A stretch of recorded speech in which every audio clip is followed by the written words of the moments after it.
నమస్తే రమగారు. నమస్తే జయ. రమగారు, చాలా మంది మీకు వాళ్ళ వ్యక్తిగత సమస్యలు ఉన్నప్పుడు మీతో పర్సనల్గా ఫోన్ కాల్లో మాట్లాడి ఆ సమస్యని నివృత్తి చేసుకొని మీ సలహా తీసుకుంటూ ఉంటారు కదా. వీటిల్లో ఫ్యామిలీ ఇష్యూసే ఎక్కువగా మీ దాకా వస్తూ ఉంటాయి కదా రమగారు.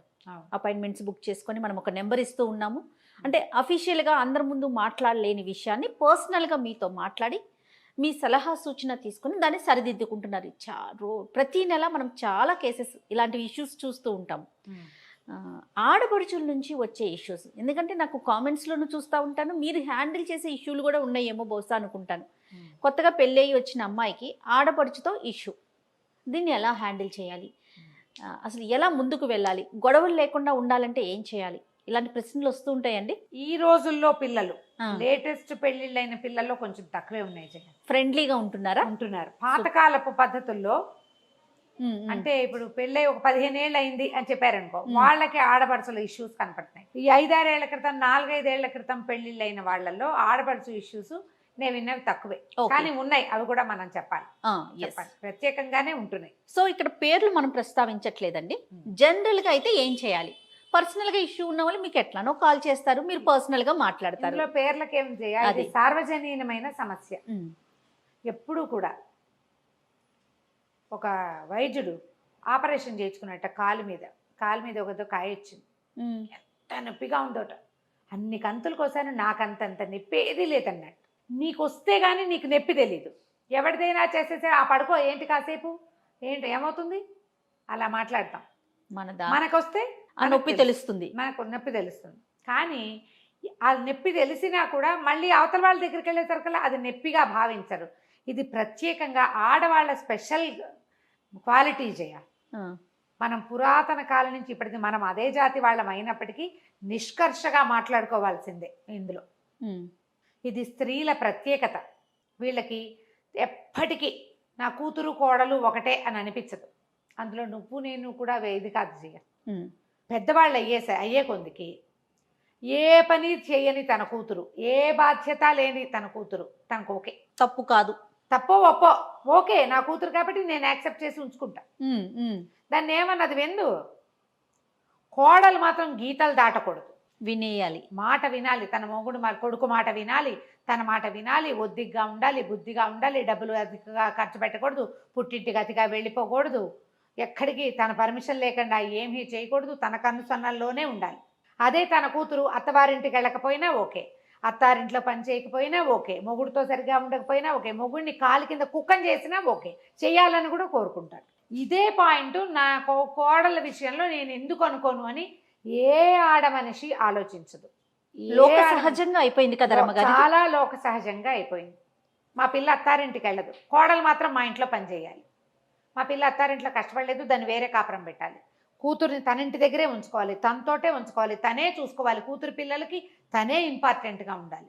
అలాగే కోడలికి ఏ పని చేయరు, వీళ్ళు ఏ హెల్ప్ చేయరు. కోడలు పుట్టింటికి వెళ్ళకూడదు, కోడలు రూపాయికి పుట్టింటికి తినకూడదు. ఎంతమంది ఉంటారో తెలుసా జయ ఇట్లా. కోడల్ని కూతుర్ని సమానంగా ఎప్పటికీ చూడలేం జయ, అది జరిగే పని కాదు. ఎందుకంటే చెప్తా నేను, అది డిస్కషన్ కాదు కదా, ఇది నా మెయిన్ పాయింట్లు ఇవి. ఎప్పుడు కూడా మన కూతురు మనకి సొంతది, అది ఏం చేసినా మనకు అలవాటుగా ఉంటుంది. దీన్ని కరెక్షన్ చేయలేమని మనకు తెలుసు కాబట్టి కరెక్ట్ చెయ్యం, అంతే. అది ఈ బయట నుంచి వచ్చేసరికల్లా ఏమనిపిస్తుందంటే, ఈ అమ్మాయి మన ఇంట్లో ఉండడానికి వచ్చింది కాబట్టి మన మాట వినాలనిపిస్తుంది. ఇప్పుడు నేను అనేది ఏంటంటే, అత్తగారే అలా ఉండటం వల్ల ఈ ఆడపడుచులు ఈ పిల్లలిద్దరు ఎందుకు సఖ్యతగా ఉంటారు, అది కదా పాయింట్. ఇంకేముంటారు సఖ్యత, ఆవిడకే ఆ ఫీలింగ్ లేనప్పుడు ఈ కొత్త పిల్లలు ఇద్దరు కలిసిమెలిసి ఒక వయసు ఉంటుంది ఇంచుమించుగా, వాళ్ళిద్దరు ఎక్కడ కలిసిమెలిసి ఉండగలుగుతారు? కలిసి ఉండరు. పైగా నీ వల్ల మా అన్నయ్య మాకు దూరం అయిపోయాడు అంటారు. నువ్వు ఎందుకు చేస్తారు పెళ్ళిళ్ళు, ఎందుకు చేసుకుంటారు? వాళ్ళిద్దరు కలిసి ఉండాలని కదా. మీ వాడికి ఒక తోడు ఉండాలి. వాడు నీకు చిన్నప్పుడు నీతో ఉన్నట్టుగానే ఎంతసేపు నీతోటే ఉంటే ఇక వాడు పెళ్ళంతో ఎప్పుడు స్పెండ్ చేస్తాడు? అప్పుడు పెళ్లి చేయకుండా ఉండాలి. మారిపోయాడంటారు, ఇదివరకు అట్లాగా స్పెండ్ చేయట్లేదంటారు, ఇదివరకు అట్లాగా మాకు అన్నీ నీకు కూడా కొనిపెట్టాలంటే పెళ్ళానికి ఏం కొనిపెడతాడు వాడు ఎంతసేపు? ఎప్పుడు నీకే కొనిపెడుతుంటే ఈ కట్ చేసుకోరు. అసలు కొన్ని ఇళ్లలో భార్యాభర్తలను ఒక చోట ఉండనివ్వకుండా చేసే ఆడపిల్లలను కూడా చూశాను నేను. ఎంత ఘోరం ఉన్నారు అట్లాగే. మనం వీళ్ళకి పెళ్ళి ఎందుకు చేసామని ఆలోచించారు.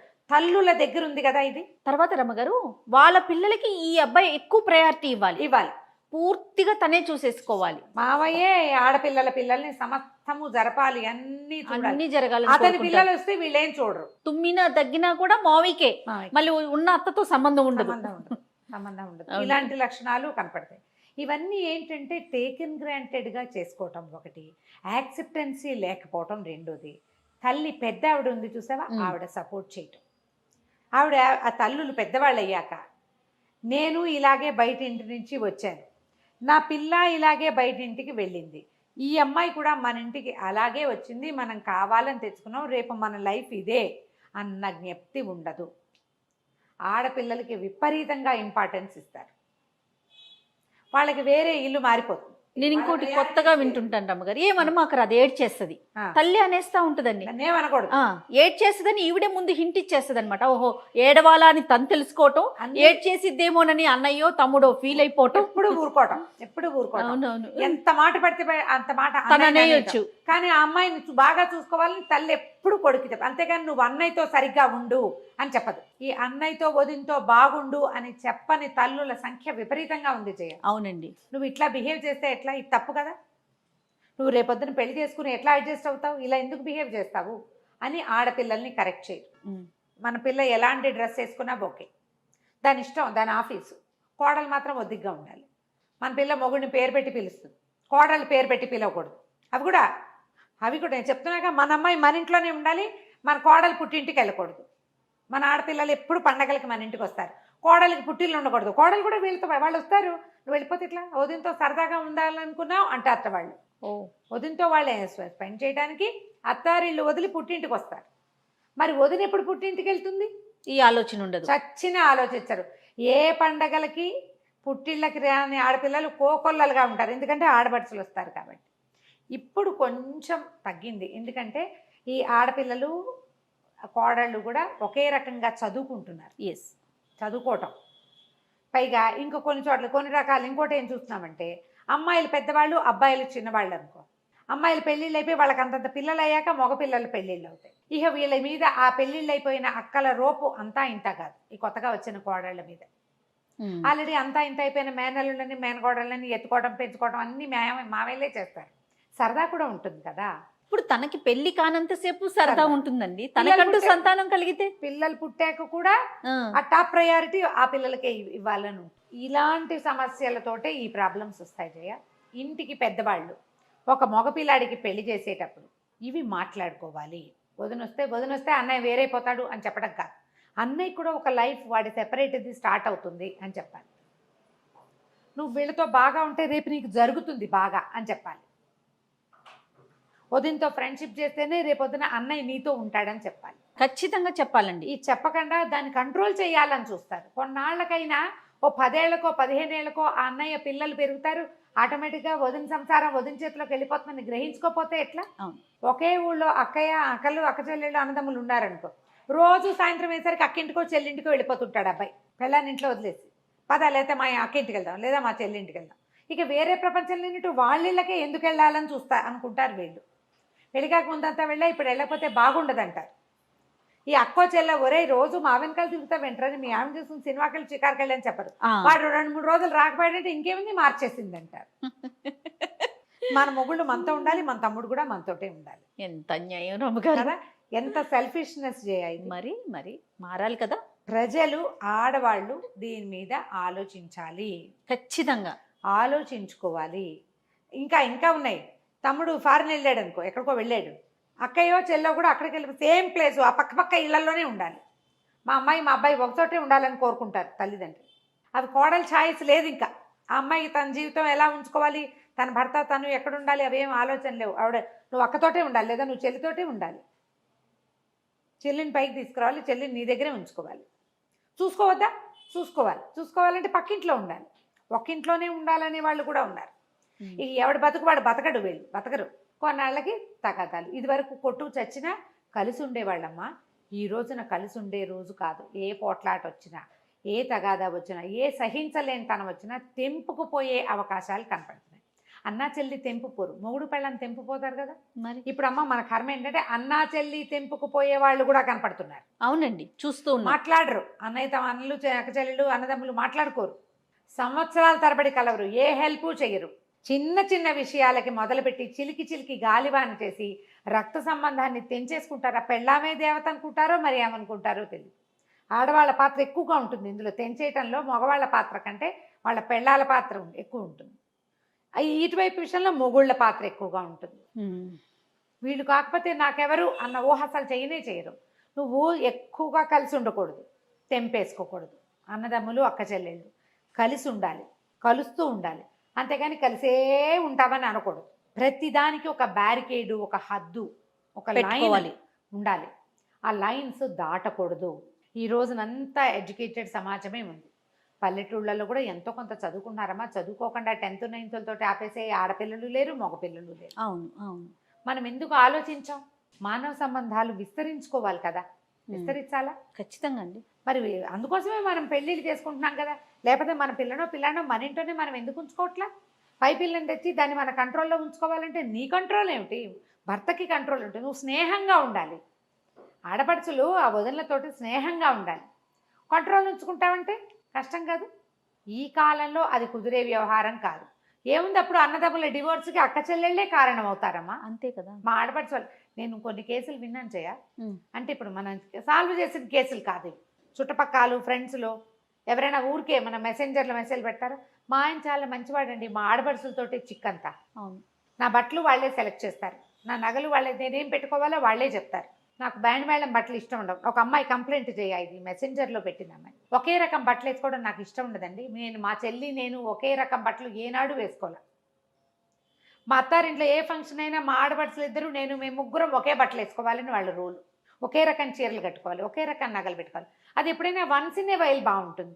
ప్రతి దానికి ప్రతి ఫంక్షన్కి మేము ముగ్గురం ఒకేలాగా తయారవ్వాలి. నాకు ఆ పై మెళ్ళలో పెట్టుకునే వస్తువులు నచ్చవు. ఏముందమ్మా, అలవాటు చేసుకో, మిగిలినవన్నీ బాగుంటుంది. కాదండి, నాకు నెక్ పీసులు నచ్చవండి, నాకు లాంగ్ చైన్స్ ఇష్టం. వాళ్ళిద్దరు సన్నటి వాళ్ళు నెక్ పీసులు పెట్టుకుంటారు, నన్ను కూడా అదే పెట్టుకోమంటారు. నేనేమో బొద్దండి.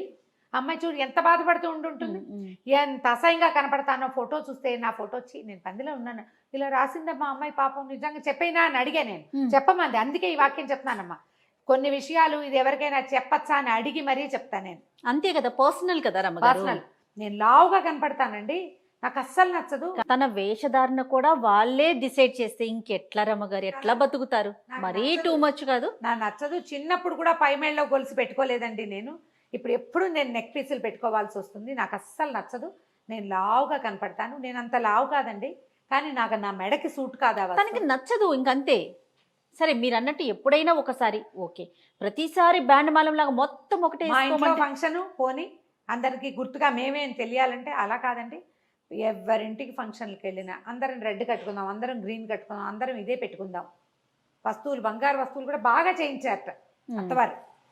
ఆడపిల్లలకి బాగున్నాయి, అమ్మాయికి కోడలికి చక్కగా చేయించారు. ఉపయోగం అన్ని వాళ్ళకి నచ్చేవి, ఈ అమ్మాయి కూడా నప్పేవి కాదు, నచ్చేవి, వాళ్ళకి నచ్చినవి. నప్పే వస్తువు ఒక్కట్లేదండి నా నగల్లో. మా అమ్మ కొన్నవే ఉన్నాయి, అవి పెట్టుకొని ఎవరు ఎప్పుడు. అది నేను వాళ్ళతో ఎలా మానేయాలో అని చూస్తాను. నాకు ఇష్టం లేదు అలా చేయటం. మా హస్బెండ్ ఫీల్ అవుతాడు, కానీ నేనేం చేయను. పెట్టుకోకపోతే అతను ఫీల్ అవుతాడు. ఫంక్షన్ మానేస్తే అతను ఫీల్ అవుతాడు. ఇది మేనేజ్ చేయలేని విషయం. వాళ్ళు అన్ని విధాలా బాగానే ఉంటారు. ఈ బలవంతం తట్టుకోలేకపోతున్నా నేను. ఎట్లా చెప్పాలో తెలియదండి. నాకు సూట్ కాదని. అది ఏం కాదు, బాగుంది, ఏం కాదు, నిండుగా ఉన్నామంటారు. నాకు నిండుగా ఉంటాం ఇష్టం లేదండి. నిండుగా కాదు, నేను బండగా కనపడతానండి అని రాసింది పిల్ల. ఏడుపు బొమ్మలు పెట్టింది 3-4. ఇక వాళ్ళ ఆడపడుచులు ఎవరో తెలుసుకుంటారు ఈ సంగతి. వాళ్ళు ఇది ఎప్పుడో సంవత్సరం క్రితం సంగతి, సందర్భం రాలా ఇప్పుడు. అదేలేండి, తెలుసుకోవాలి కదా.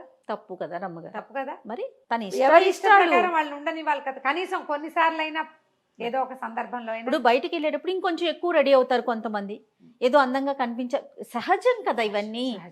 తన సొంత విషయాల్లో కూడా ఇన్వాల్వ్ అయిపోతాయి. నేనేం చెప్పంటే, అమ్మ ఒక సంవత్సరం 2-3 ఏళ్ళు గడిచేసారు కల్లా ఏవో ప్లేసులు మారుతాయి, వాళ్ళ ప్రయారిటీస్ కూడా మారుతాయమ్మా, కొంచెం అడ్జస్ట్ అవ్వు. మీరు ఎప్పుడు ఎప్పుడు చెప్పేదే. కొట్లాడుకుంటే ఏమవుతుందమ్మా, పాపం ఇలా చచ్చి అడ్జస్ట్ అయ్యి 25 ఏళ్ళు 30 ఏళ్ళైనా ఆడపడుచుల రోపు దిగని వాళ్ళు బోల్డ్ అంతమంది ఉన్నారమ్మా, బోల్డ్ మంది. ఏదో ఒక మాట వీళ్ళు విసిరి, ఒక మాట వాళ్ళు విసిరితే సరిపోతుంది, బాగానే ఉంటుంది. అలా కాకుండా వీళ్ళు లాగేసి మెడకు ఉచ్చేసి లాగేస్తామంటే అది కష్టం కదా. మరి ప్రధానంగా ఏంటంటే తల్లులు దీని మీద ఆలోచించాలి. పాత్ర ఇక్కడ తల్లులదే. తల్లులదే. వాళ్ళు చెప్పాలి ఇది చేయకూడని పని, ఇంత ప్రెస్ చేయకూడదు, అన్నయ్య జీవితం, నువ్వు అన్నయ్యతో బాగా ఉండాలి, వాడిని కష్టపెట్టకూడదు, వాడిని బాధ పెట్టద్దు. చాలామంది తల్లులు కొడుకులేకి వచ్చే కూతుళ్ళకి సారీలు చెప్పాలనుకుంటారు. అది ఉంది, వాళ్ళే సరిగా ఉండాలి. ఇది ఆడపిల్ల అంత మాత్రం ఏడుస్తుంది. అదే నేను చెప్పా కదండి, ఏడుస్తుందని వీళ్ళే ముందు హింట్ ఇస్తారు. దాని ఇష్టం. అది ఏడుస్తుంది అంటే ఏడవమని తనకు ఒక హింట్ ఇస్తున్నారా మీరు అనిపిస్తుంది నాకైతే. అవును, అది కూడా చేస్తారు. ఇలాంటి సిచ్యువేషన్స్లో ఎప్పుడు కూడా ఒక్కళ్ళ వైపే తప్పు ఉండదు. వాళ్ళు ఎక్కువ రోప్ చేస్తున్నారు, వీళ్ళు కూడా ఏదైనా కొంచెం చేస్తున్నారేమో, ఇలా కూడా ఉంటుంది. ఇప్పుడు మనం ఆడపడుచులనే కాక తిడుతున్నామని అనుకోకండి, మేము కూడా ఆడపడుచులమే కదా, మేము 8 మంది అక్క చెల్లెళ్ళు, మాకు ఒకడే అన్నయ్య. కోడళ్ళ బిహేవియర్, ఇది అమ్మాయిల బిహేవియర్ గురించి చెప్తున్నాం. రైట్. కోడళ్ళ బిహేవియర్ గురించి కూడా మాట్లాడదాము. ఈ రోజుల్లో ఆడపిల్లలు మీ అన్నదమ్ములకి వివాహాలు అవుతూ ఉంటే అన్నయ్య కొత్త జీవితాన్ని మొదలు పెట్టబోతున్నాడని అర్థం చేసుకోవాలి. ఒక పార్ట్నర్ని తెచ్చాం, లైఫ్ లాంగ్ ఆ అమ్మాయితో అతను కలిసి ఉండాలి.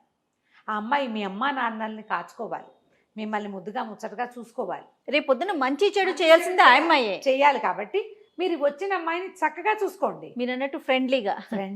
అంతే రమ్మగారు. అమ్మాయికి పీటేసి పట్టాభిషేకం చేయక్కర్లేదు. మంచిగా అమ్మాయిని మనలాంటిదే ఈ అమ్మాయి కూడా, బయట నుంచి వచ్చింది మన ఇంటికని ముద్దుగా చూసుకున్నారనుకో, అన్ని ముద్దు ముచ్చట్లు బాగా జరుగుతాయి. కాదు రమ్మగారు, మన అమ్మా నాన్న కొన్ని రోజులతో ఆగిపోతారు, వాళ్ళ ప్రయాణం ఆగిపోతుంది. మనము మన ఇంటికి వచ్చిన అమ్మాయి కదా, ఇంకొంచెం ముందుకు వెళ్తాము. రేపటి రోజున తను కదా చేయాలి. అన్నకి తమ్ముడుకు ప్రయారిటీ ఇస్తారు రమ్మగారు, ఆ ఉన్న అమ్మాయికి ప్రయారిటీ ఇవ్వరండి. ఇవ్వరు, అది పొరపాటు, తప్పు. అట్లా తన మనసులో అది పడిపోయింది అనుకోండి, తను దేనికి రియాక్ట్ కాలేకపోతుంది, రియాక్ట్ కాదు, మీతో ఫ్రెండ్లీగాను ఉండలేకపోతుంది. మానవ సంబంధాలు దెబ్బతినేసినాయి చూడు. అంతే కదా. దానివల్ల మీ పిల్లలు కూడా వాళ్ళ కజిన్స్ ని కోల్పోతారు. ఓకే రమ్మగారు, నమస్తే. నమస్తే.